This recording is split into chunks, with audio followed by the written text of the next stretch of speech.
Everybody, welcome back to PUBG, and this is going to be a strategy and tactics guide for new players, especially solo players who are perhaps struggling to do well on the larger maps like Miramar and Erangel, although this strategy does work for the smaller maps too, but not quite as well. And this is the D23 strategy. So what I'm going to be doing is I'm going to be showing you and sharing my thoughts on what I'm doing to get this single kill solo chicken dinner. And in the description below this video, you'll find a link to the full video if you want to watch it and go through it, and also a link to another solo chicken dinner where I use the same strategy and get a win as well. In essence, what D23C stands for is drive to the third and then play the center. All right, so if we're at the map here, so you can see that the flight path is here, sort of north to sort of southeast. And the idea is to get as far away from the flight path as you can. Preferably go somewhere that's not named so you can loot up in peace. And then when the circle forms, you then go in on the quiet side of the circle. So that's the side of the circle that's furthest away from the original flight path for the first couple of circles. And then, normally around the third or fourth circle, kind of depends what happens, you make a break for somewhere safe in the center of the next circle. And the idea is that the problem with these big maps like Miramar and Erangel, and the other maps as well, is that players now are so good at shooting you when you're out in the open that you want to avoid any sort of situation where you're moving in the open, even in vehicles really.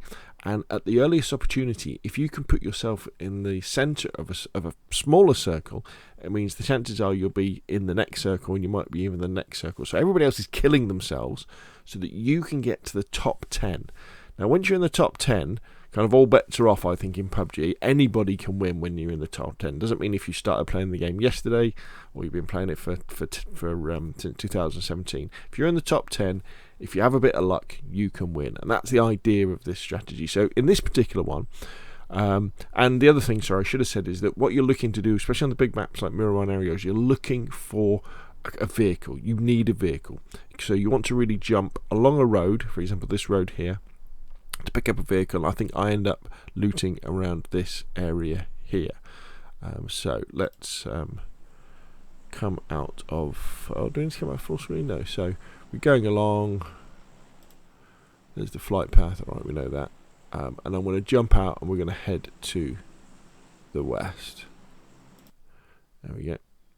Now, obviously, it's luck depending on whether you find a vehicle or not, but you kind of get better and better at it. And sometimes what happens is, because you're jumping quite a long way anyway, if you have to abort and there is no vehicle for you to get to, or you see someone below you get a vehicle first and start driving in your direction, so you know they're going to try and run you over, so you have to go instead to a instead you have to go to a structure, then you know that's what happens. There's not much you can do. So you can see there that the first circle has popped very nicely for me to the west.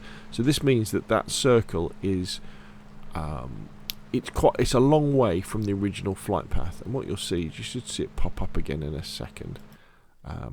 Let's go to it. There we go. Right, so let's just pause that. So this is the circle that popped up. So basically I did all my looting in this area. I got, my kind of weapons of choice. I mean, I'm fairly easy with my weapons, but I tend to prefer an assault rifle and then a DMR. So I think in this particular case, in this game, I end up with an AK and an SKS. But I would just as likely have a 416 or a SCAR and a Mini 14, or is it the Mark 18, or the Mark 21?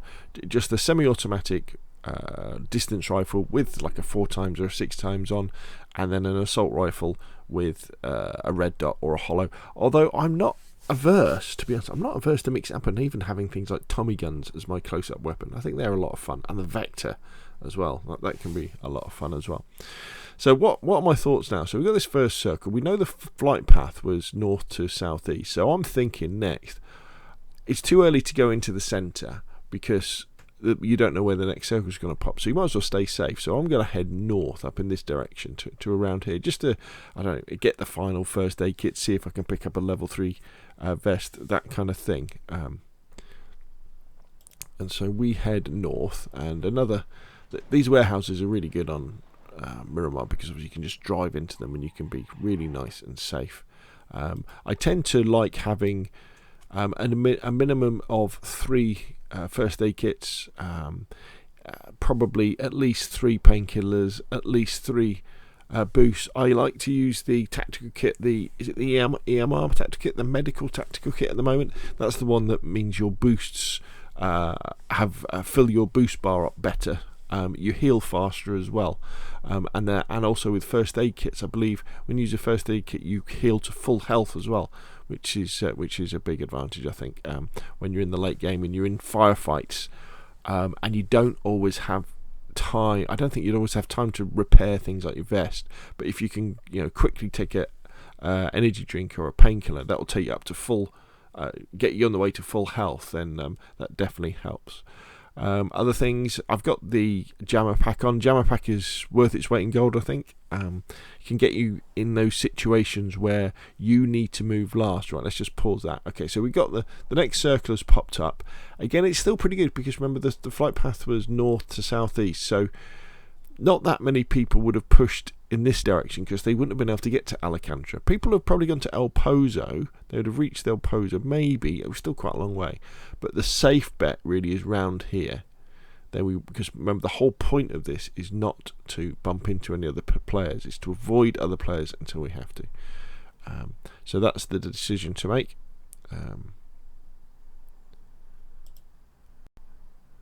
Now, after I kind of go here, the next circle pops. So this is the 3rd circle now. So we're really starting to think about the centre. And depending on the map situation, you're going to have to make your decision. Now, it's made very easy, really, for me, because we have these structures here are right in the centre. And the idea of this is that if you're in the middle, the next circle, you're going to be in the next circle. You might not be in the one after that, but you'll be in the next circle. Whereas if you're on the edge, if you stay the edge, if you do D23E, so drive to the 3rd and then play the edge, almost every circle you're not in it, which is a very good tactic, unless everybody else are really good shots, because they can shoot you easily. Where the strategy with this is to get into one of these buildings and hide. I make no bones about it. This is a passive strat. Now, you are taking a big risk when you do this, because there could be somebody in the building that you're going to. That can happen. But the thing I found as well is lots of people do play the edge of the circle these days as well. So there is just as much a risk as staying on the edge. And in fact, you also get sort of high-end players. What they do is that they will, depending on the map, they will either just run around the edge of the circle looking for people to kill, or sometimes they'll spiral in as well. So if they're going into the circle, say I was a high-end player and wanted to engage as many people as I wanted to, instead of going this way and driving in this way or running in this way, I would spiral in with the idea that I'm covering a lot more ground and I'm going to pick up a lot more players that I can engage with and kill. So that's the kind of plan. The time to go at this situation is either early or very, very late. So if I wanted to get into that position now and be one of the first people in that building, as soon as this circle pops and I make that decision, I should just go and get into that building, because the longer I wait, the more people can get there before me. The other side of that is you go late, and as the blue's following you in, you really want to just be coming into the circle just as the circle closes, so that another circle will pop, and then you can make a decision about changing where you're going to go. So you would come in with the blue, you would surf the blue, you would kind of pass the boundary of the old circle just as the blue pops it to the new circle, and then you go, right, okay, I need to go there, and you could be one of the first people on their way. Here we go. So then we have this gamble drive where we're zooming along, try and get to the circle. And the next circle did pop, and I'm still, those buildings are still in it, so I make the decision to go for it, and then manage to roll over a few times. And now this is the big gamble here, because you don't know whether there's anybody there. Obviously, you're looking for open doors, you're looking for other vehicles hanging around. because you've got to kind of make a decision. Ideally, you don't want the vehicle that you come in to be right next to where you are, because it's a bit of a dead idea, bit of a bad idea, so people can tell you where. But there we go. So we're kind of in place now. We're in the circle. We're safe. We know nobody's been in here because there's no all these weapons is still here. Chances are, though, there will be someone around us, and I know there is someone around us, because our next move is, you'll see, so the next circle pops, and as you can see, we are outside of that circle. So now we've got to make a decision. When do we go?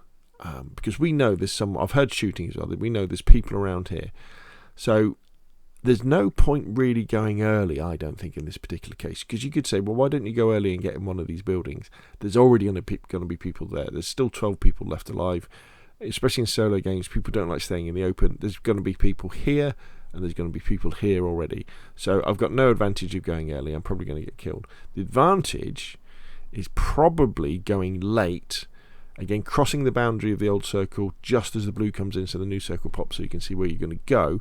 Also, if I go too early, if there's anybody in these buildings here who are looking towards the circle, they could well see me and shoot me. Now, what does happen is there's a guy here who jumps in a car and goes, forcing me to go really late. Obviously, I've got my jammer pack, so I can put that on and I can wear that. I can boost up as well to reduce damage, but you do take lots of damage at this stage of the game, so you do have to be careful. So, as you'll see, what we do is, this is me waiting, the circle's popped, the blue is coming in, there goes the other guy, and the blue's coming in, so I have to take the car. Now this isn't ideal at this stage. Ideally you want to be on foot because you don't want to be making all this noise, and also I've got no cover to go to. So what I'm looking for here is there just like a nice depression I can go to, somewhere safe where I can stop the car and run away from the car. And what happens is someone starts shooting at me, so it forces me to keep on going. So I'm kind of looking around. No, the next circle has popped, so I'm kind of looking probably to kind of stop it in a depression up here. But what you see is someone's to my right there, and they start firing. So I've got to keep going. I can't just stop because they'll shoot me out of the vehicle. So I think let's go to the far side of the vehicle. Let's kind of see if we can get some height. If in doubt, the high ground can be best. Drive around a little bit just to see, can I see anybody? Right, there's not much cover, but there are a few little divots around. So I run away first just to kind of do a quick patrol, make sure nobody's behind me, and then I can look down, and then I'm thinking, where's the cover, where's the cover, where's the cover? I don't want to be headshot by a bolt action rifle. So if I get down low, I can crawl in, and chances are I'll be okay. Now at this point there's still 6 people alive. And it's quite a small area, isn't it? I mean, there's only really one structure there. So there's 6 people around me. So the question is, where are they? So let's jump forward to the last few minutes now. So what happens is the circle's popped. A car's going to drive past me kind of this way to the left. And there's only... I can't quite see that. There's 5 alive, is it? Now I can hear gunfire in front of me, sort of to my right. And the circle comes in. I think, can I get behind this? Right, there's 5 people left. Can I stay behind this rock? And I know I'm not in at this point, but I'm just taking a bit of cover. There's that vehicle. So I know I've got to kind of get here. I can't see anybody. Just get on my belly. Right, what do I do? Can't see anybody. 3 people left. There should be someone down there. Now, I think, this is wrong, that there's someone down there. They're already dead, or they died to the blue, but I'd lob a few grenades anyway, just to see. And at this point I don't know where the enemies are. Now the next circle has popped. If you look in the bottom right corner, you can see it's down the hill. What I'm waiting for now is gunfire. Right, you might have just heard that, because I know when there's only 3 people left, if I hear gunfire, they're going to be firing at each other if it's not coming towards me. So that gives me at least one of the players' positions, and then when the other guy fires back, I know his position. Also, it's really important, I think, when there's only 3 people left and you hear gunfire, as long as it's safe to do so, you start making your way towards it to finish them off. Because if there's a gunfight, chances are they would have hit each other, and even the person who's won it can be quite low on health. So this means you only have to hit them with a couple of bullets. Also, it gives you a chance to move, like in this situation where, if you look in the bottom right corner, I'm quite a long way away from the next circle. We've got 40 seconds left. the blue is very, very dangerous at this time, even though, you know, I've got my jammer pack on. So I want to be getting into a tactically good position while they're fighting each other. Now, what we can see is there is a guy there. I don't think I see it. I don't think I see him at this point, because I'm looking over there. I see the guy behind the tree over here, and I see him. I'm like, okay, so he's over there. Right, I'm not going to give away my position now. If the guy who had down the hill had looked up towards, he could have killed me right now. I haven't got any cover. And I see him in the corner while I'm moving this way. And then I see these two, and I'm like, right, okay, so that's where both they are. And I think, oh, this is cool, because I can fire at both of them and damage both of them. And that's the plan at this point. Try and get a couple of bullets into both of them. Ideally, what you want, again, is for one of them for them to shoot each other, damage each other, then you finish the other one off. So I just want to get one bullet into that guy, and then one bullet into that guy. So I've damaged both of them now, and then one of them wins. Right, so he then wins. Now, at this point, I'm pretty sure, I think he may, is he in? I can't quite see in the mini, but he might be in, but he does make a real error, this guy. So what he should do is heal up, and then get ready to fight me, and not challenge me, because he's injured. But look what happens. I suppose he could have healed, but no, he's poked his head out, and he decides to challenge me, and I get him with a headshot with the SKS, which is always a nice thing, isn't it? So in his position, maybe what he should have done, he should have taken a little bit more time to heal.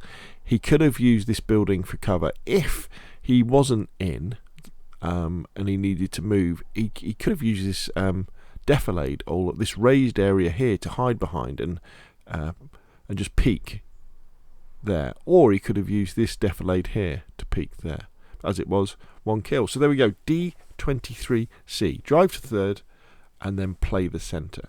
Check it out the next time you're on Miramar or Erangel. Doesn't work quite so good on the smaller maps, but it definitely gets you into that top 10 situation. And as I say, my big belief is that once you're in the top 10, anything goes. Anybody can win. There's a lot of involved, lot of luck involved, a lot of RNG at that point. Okay, so if you want to watch the full video, there's a link in the description below this video, and that video does have timestamps. If you want to watch another full no commentary video, I'll put a link to that chicken dinner as well, and I will see you on the battlegrounds. If you enjoyed the video, hit like. Once you want to say, press subscribe, and of course, I'll see you again soon.